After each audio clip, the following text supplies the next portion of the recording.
Let's talk about what's going on in the insurance world. There's so many changes in real estate, and that's a big part of it. I'm Chastity Rosales with Preferred Closing Specialist Team, powered by Place and Keller Williams. And I'm sitting here today with one of our favorite insurance providers, Victoria Dominguez Hahn with Bundlebee. They're a local company. They are a broker, so they have over 80 products that they can tap into to make sure you're getting the best rate. So that's what we love about them, and their honest and educational background on insurance.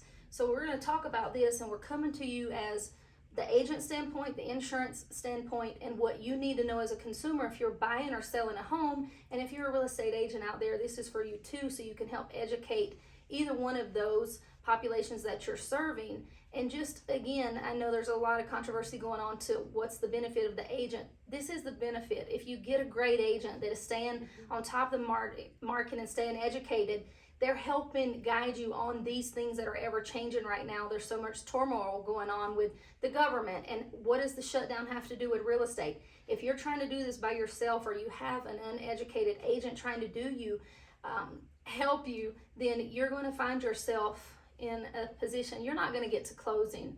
So understand that value, make sure you're asking the right questions, and then hopefully you take away something here today that can help you and your clients. Tell us that now, what's going on, because there's so much, like in Florida, you know, there's only 2 carriers, you said. Florida just started dropping their clients, and there was another state that they were doing that in, California. And now we're thought, okay, we're safe in Texas, right? We're Texas. We don't have that much. I understand Florida and California because they're beach states and they have more things going on with their weather.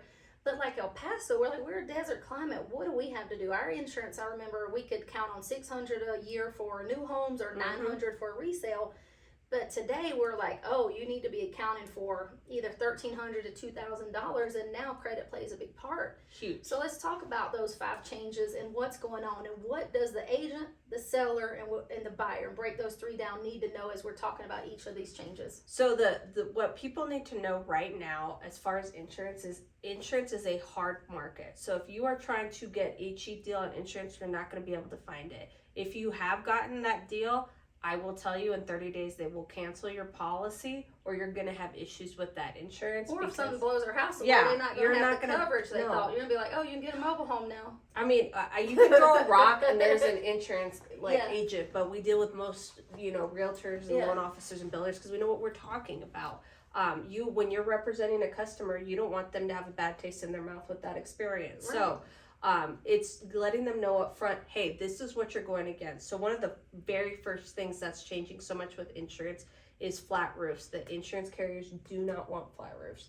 90% of them don't want them, and if you do have one, if it is a rubber membrane roof, they're okay with it. But if it's a rolled roof, you're going to have another issue on that. So if you do have a rolled roof, as a seller, know that the buyer is probably going to ask to change that, or you guys can negotiate that part of it, because only 2 carriers right now will take a rolled roof. And then if any roof is more than 10 years old, no carrier wants it. And the only way that you can get an exception is if you get a licensed roofer to go out there to give you a certificate that says it can last up to 5 years longer. If you have anything past 15 years, no carrier will take you. So if you're the agent and you're taking a buyer around, or you're sitting with your seller, these are some things you're going to have to start asking, especially on the selling side. So you may have to start writing that in, the disclosure I know that we have on there, the age of the roof and the type of roof. That's going to be super important to make sure the seller answers that correctly. We cannot touch that document. We can't advise them on how, but when you're looking at it and reading it, you might want to say, are you sure?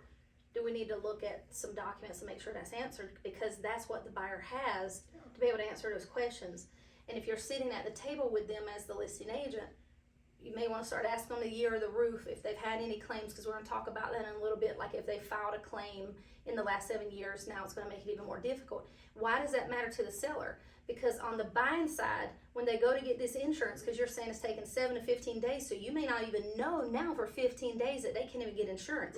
Now we're halfway through this contract, because a typical contract's still 30 to 45 days, 30 here. Now we're halfway through the contract. Buyers on the other side of option period, so they're not necessarily protected that way. we need to start asking these questions, and buyer's agent, if you're taking them to a resale home, need to be getting that seller's disclosure right away, seeing the year of that roof. The other thing is the basic thing too is if you have a regular shingled roof, great, but know the year of the roof. And then if they're, do a Google search image, if there's stains from the air conditioner, that's going to be a red flag. No carrier will take that. So that's another thing that you need to address with the seller or buyer, that this will be an issue. And if there's trees around the roof, they have to be taken down before. Come down. So what she's talking about with the white stains here in El Paso, in the past, evaporative cooling was popular, and those notoriously leaked, right? Because they throw out the water once they're filled up, and they discard the old water when you turn your pump back on. And it stained it from our hard water. That white stuff is the sediment from the hard water. You got to get up there and get that off. Either replace the shingles, call a professional out there, see what they suggest, if they can, cover it up somehow. If you power wash it, you got to be careful because you're going to kick those granules off. But they may add some new granules or some kind of material that could cover that up and keep the integrity of the shingle. And every 2 years, you should automatically at least have somebody retard because of the weather too. It gets so hot. Yeah, the penetrations. Yeah, so just maintenance of a home. Yeah, that's just kind of what you got to do there. If you still have an evaporative cooler, do the old trick where you tie a water hose to it, and the water hose runs down the side of your house. And if you're smart and you got some bushes, you put the water hose in the bushes so it's watering your bushes and you're not getting the stains on your roof. I didn't even think about that, but yeah I'm like, I don't even know. That's the whole southern tricks from the south. The other thing is that 2% deductibles for wind and hail are becoming more common because the insurance companies are trying to keep the prices from going super crazy. So they're trying to keep the rates lower. So they're going to do wind and hail at 2% of whatever your coverage is at. What people don't realize is that just this year in Texas, the insurance carriers had a loss of $133 billion. So add inflation, the labor shortage, material shortage, and the cost of things going up. It's just a natural storm. Yeah. And then insurance is ran by, they have to get legislation to do any type of increase in the pricing. So a lot of them have just said, you know what, we're not even going to write in Texas anymore. Yeah, we're done. We're not dealing with the politics of it. Yeah. So you got to be careful. What are the best companies in Texas to be insured by right now? Oh, right now, I love Guard. I love Travelers. I love Chubb. I love Mercury is great. I love even Progressive Home. They're really good there too. We deal with all grade A companies, so each one has their own specialty, especially like it just depends on what you have. If you have a lot of Airbnbs or if you have certain rentals or those carriers are always going to be your top ones, but they're not the cheapest. Yeah. And you know what's interesting, I don't know if you all picked up on this, but I did. Those were not nationally known companies like the State Farms, the Nationwide, who's no longer on your side,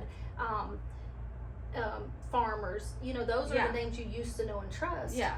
And when you hear somebody say get insurance with Mercury, like who the heck that? is Mercury? Yeah. I remember when you first talking about Travelers, I was like, wait a minute, I'm not pushing my military families to Travelers. Who is Travelers? And so that's interesting. And to caveat on that, I want to talk to my military families right now because USAA lobbies to us so much that makes us believe that they actually are part of the Army in some way. They're not. They're a company.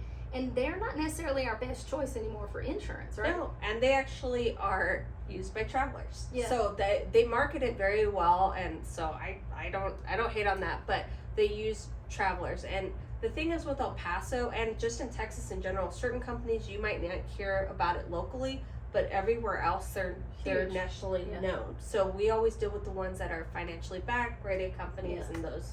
So USA is a sub company kind of Travelers. Yeah, they're like a brokerage like us. Yeah, so if you cut them out and you go to Travelers, you get better rate, which is why mine was cheaper. Yeah. So when you're dealing with us, you get it lower, but USA is higher on the insurance. But they sell a lot to the military, so they don't know. They're like, oh, General, you're this and this, you get this discount. Yeah. It's all the same. Yeah. Well, most people that think that giving you a discount, I'm not saying they do this, but if you do the math, most people charge a little to discount it to make you think you're getting a discount and you're getting it at regular rate. Like the airlines, I say, give me the military rate and give me the normal rate. Well, most often the military rate is higher than the normal rate. So you just got to know. And we're passionate about bringing you education so you make good choices.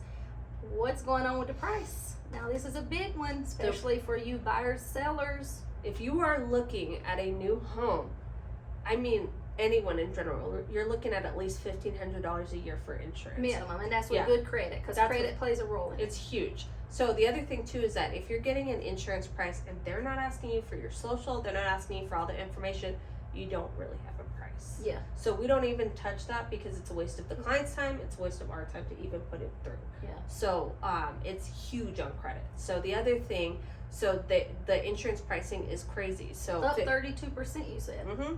So then the other thing too is that if you have somebody with bad credit that's getting a new home, you're looking at $1,800 to $2,000 a year for a new home. Resale is even higher. Yeah. So how does that affect us on the selling and buying side?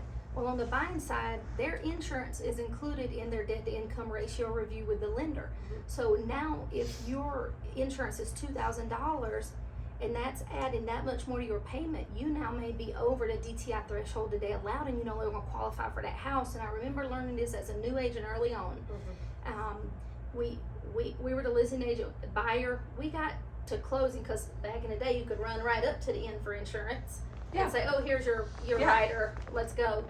That buyer no longer qualified because the thing you taught me, and here's another kicker, if they filed a claim, the seller filed a claim in the last 3 years, then now it's 7 years, and the buyer had filed a claim in the last 3 years, different carriers, different homes, different states, they became a risk, and now the buyer had to pay a higher rate. Yep. So that's what happened in that situation, and the buyer no longer qualified for that home. Yeah.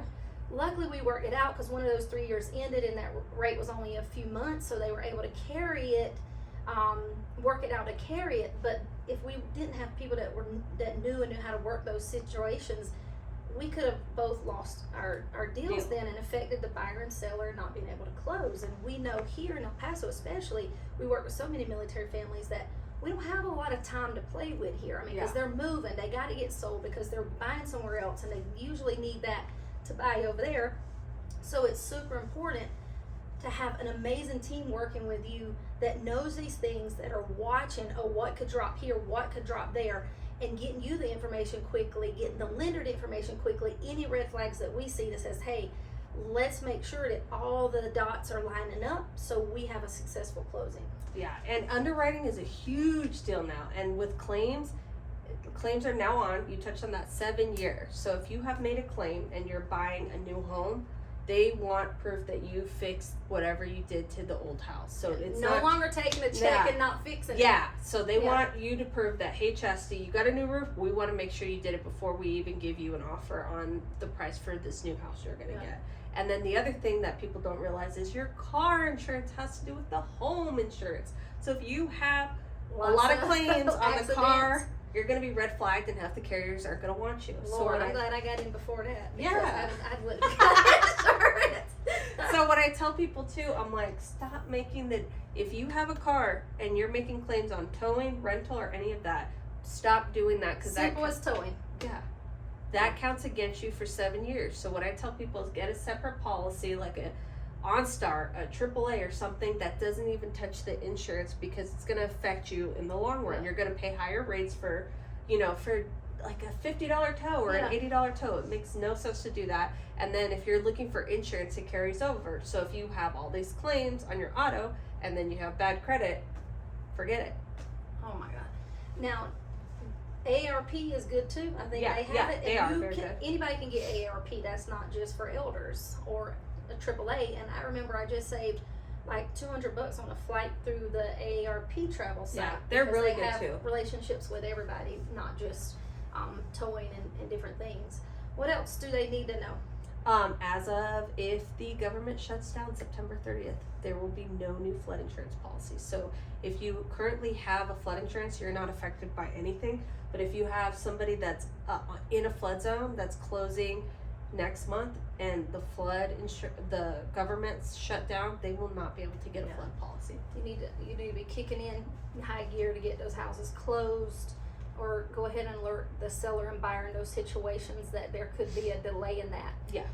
Well, I appreciate you so much for coming by.